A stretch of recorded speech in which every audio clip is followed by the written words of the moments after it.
In this video, I plan to teach you how to use Inkscape's Selector Tool to select, rotate, scale, and even more. I want to welcome you to Inkscape Essentials. This is a series of short videos designed to quickly get you up and running in Inkscape.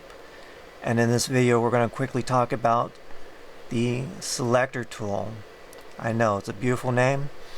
It basically is as advertised. To quickly access the Selector Tool, you can either use the F1 key, the S key, or the spacebar. The main purpose behind the Selector Tool is simply to select objects within Inkscape, and the easiest way to select an object is by point and clicking. Whenever you click on an object, you're going to see a rectangular box surrounding your selection, and it doesn't matter what selection it is. You can also use the Selector Tool for guides, and that'll be a separate subject, but just to let you know, guides are also selectable using the Selector Tool. Okay everybody, let's talk about another method of selecting objects. And you can also select objects within Inkscape by simply click and dragging across that object. Let's do the same with the blue circle. Now I want you to keep in mind, when trying to select objects with this method, you can't select just part of the object. You gotta select the entire object.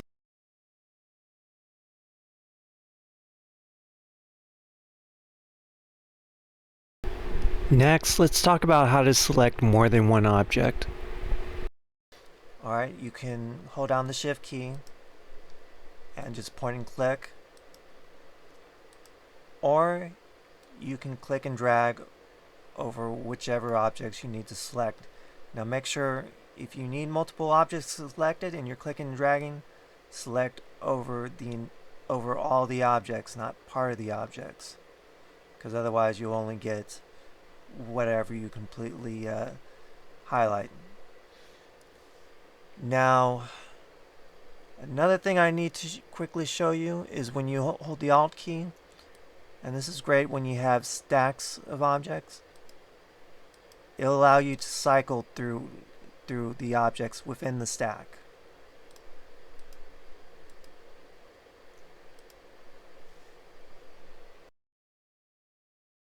For moving objects, now I know this may sound obvious. Of course you can select the object, click and drag it around, but to constrain it horizontally or vertically, you can hold down the Control key, and that'll restrict your movement. Now, of course, you can also use the arrows on your keyboard to move them up, down, left, right. You can hold down the Control key for tinier increments, and you can hold down the Shift key for larger increments. So this is great for you keyboard warriors out there. Now let's cover scaling. By default, whenever you click on an object the first time, you see handles for scaling. So let's go ahead and use the square, get rid of the circle. I did that using the delete key, but whenever you select any object the first time, you're going to see these scaling handles. And of course you can scale them diagonally, or you can use the handles on the sides to scale them upwards, downwards, over to the left, over to the right. No big deal, right? Now when you click on the object again, we get a new set of handles. These are what we'll refer to as rotation handles. In the corners, we have handles that allow us to literally rotate the object.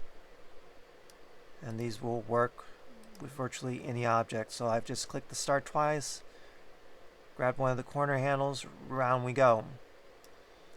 Now we also have handles here on the sides of the selection over here. Those are to skew objects. Very easy.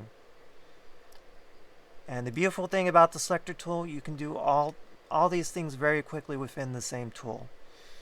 Now the other handle I want to mention is this one in the center. And I don't know if it officially has a name, but I'm calling it the center handle. Now as you can notice, wherever the center handle is, the object will rotate or skew. So right now I'm rotating the object and the center handle is right here, and it's literally centering where the center handle is. So I'm going to put the center handle on the outside of the star. Let's rotate again. And this is great for making very easy rotational adjustments. The center handle also affects how an object gets skewed. So instead of being skewed from the center, it's being skewed right here where the point is. Let's move the center handle over here.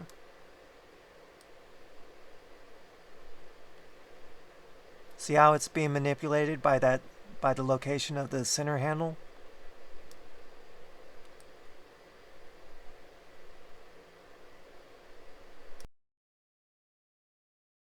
Feature of the Selector tool, and this happens whenever you select a group of objects 3 times. Now I say a group of objects as opposed to a single, because when you select an object 3 times you see new handles, and of course when you click on them nothing happens.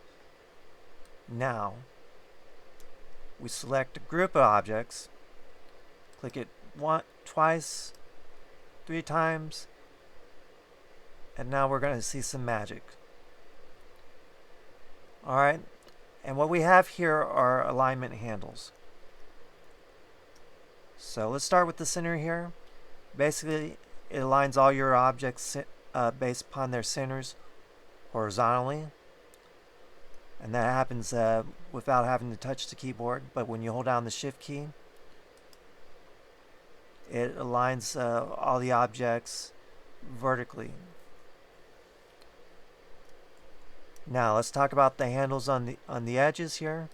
Clicking and dragging doesn't really do anything, but when we click them, everything aligns in this corner. See what happens when we align objects using this handle. Everything gets shifted to the right. Now I want you to note the alignment's going to happen based upon the entire area being selected. So if I click on this bottom alignment handle, everything's going to line up based upon this bottom. Same thing with this edge, same thing with the corner. Now I want to show you a quick trick to align everything directly dead center. Just click the center handle, hold down the Shift key, click the center handle again, and everything's dead centered. In this section I'm going to show you a few advanced tricks using the Shift, Control, and Alt keys.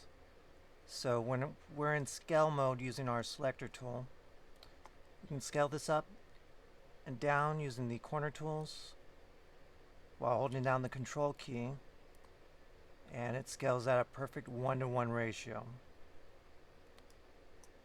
Now, when we hold down the Shift key, this allows us to scale however we wish, but based upon the object center.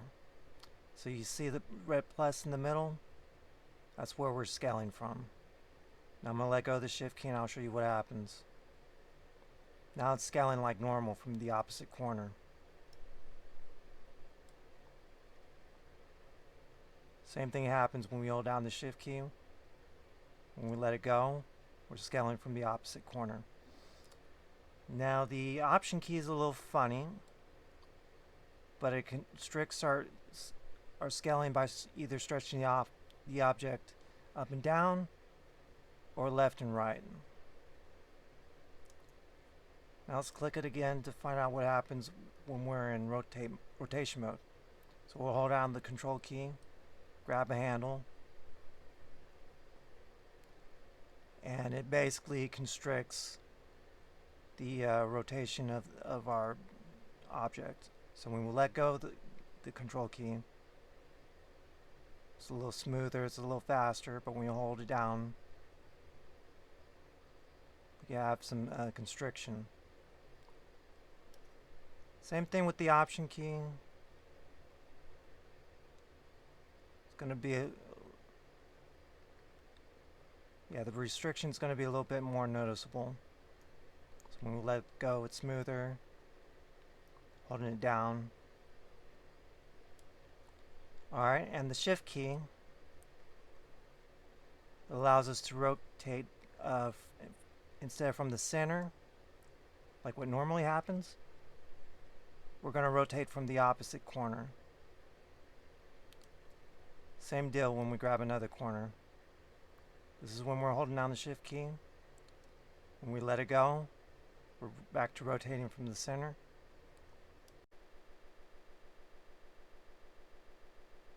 And grab one of the skew handles. Instead of skewing from the center, when we let it go, when we hold down the shift key, it skews from the opposite side. So let's go ahead and try one of the other skew handles. Here we go. We're holding down the shift key, and as we move the handle around, it's skewing from that opposite edge. Now I'm going to let go of the shift key. Now it's going to skew from the center. Shift key. This is without the shift key. Now I'm going to show you a very bizarre trick that I learned while creating this video. I'm going to go ahead and throw some random objects here. And it's when we're in alignment mode. You hold down the shift key, click on one of the corners, and everything is aligned from that corner outside the selection area. Let's try one of the edges. Now normally when we click on the edge, everything lines up perfectly along that edge within the selection. But when we hold down the shift key and we click on one of the edge handles here, it aligns everything but outside that selection. And that's pretty much everything you need to know to immediately start using the Selector tool in Inkscape. I appreciate you watching and making it this far. If you've happened to found this video useful, please click the like button and also consider clicking on the subscribe button so you can be notified of future videos. And if you happen to be using Inkscape and enjoying it, swing on over to inkscape.org and make a donation.